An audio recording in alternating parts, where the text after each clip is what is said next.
Ferme les yeux, diaphragme décontracté, les mâchoires détendues. Il y a 4 types de réactions face à un danger. C'est une histoire qui est inspirée de faits réels, donc j'ai utilisé mes souvenirs au service d'une histoire, d'une dramaturgie, mais j'ai aussi beaucoup lu d'ouvrages de psychologie, d'anthropologie. J'ai écouté aussi beaucoup d'histoires autour de moi, j'ai lu beaucoup de livres féministes qui m'ont permis de mieux comprendre la société dans laquelle on vivait. T'as le droit d'être en colère, mais pas de la passer sur lui. Comme je voyais pas de films ou de livres qui pouvaient raconter ce que j'avais pu vivre ou ressentir, j'ai eu envie d'offrir une représentation de ce que je connaissais et avec l'expertise entre guillemets que j'en avais. Je peux venir avec une copine du centre équestre? On est là! Ici, c'est la chambre de mon frère. Mais il a jamais vu une fille en maillot, ton frère, ou quoi? Mais tu sais, dans ma famille, on se baigne tout nu normalement. Parce que les chiffres le révèlent, en fait, c'est extrêmement banal. L'inceste, c'est plus de 5,5 millions de victimes en France déclarées, donc ça veut dire que c'est plus de 6 millions. Ça veut dire que c'est 3 enfants par classe, c'est 10% de la population, c'est énorme. Et donc, comme le dit très bien l'anthropologue Dorothée Ducy, on est tous socialisés par l'inceste. T'as déjà couché avec un mec, toi? Non. Donc c'est l'idée juste de dire, en fait, on a un problème de société énorme, il y a un fléau énorme.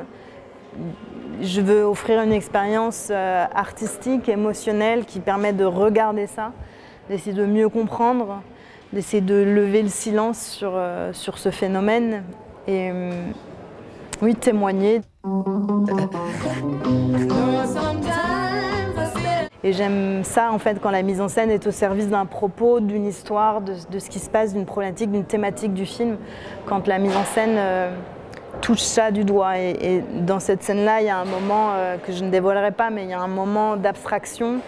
Et la mise en scène sert ce moment d'abstraction et je la trouve hyper intéressante. Je vois par exemple l'acteur Florian Le Sieur, c'est un acteur qui est extrêmement créatif et donc à chaque prise, il va proposer quelque chose, il va inventer quelque chose. Par exemple, le moment où il dit au revoir, moi c'est une scène qui me serre le cœur, qui m'émeut énormément. Dans le scénario, c'était marqué, il fait au revoir par la fenêtre.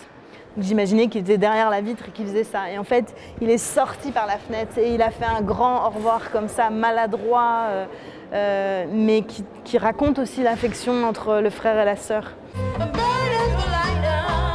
Et ça, c'est un moment qui m'émeut. Là, j'en parle, j'ai les poils qui se dressent, mais c'est un acteur qui a réussi à mettre beaucoup de sensibilité à ce personnage qui est complexe. C'est un personnage complexe et les gens ne veulent pas trop en parler, ils ne veulent pas trop le regarder.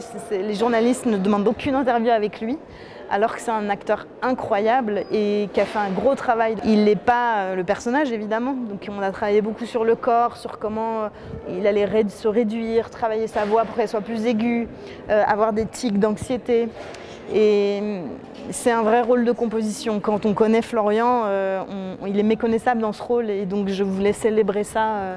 Ce talent qu'il a, cette créativité folle.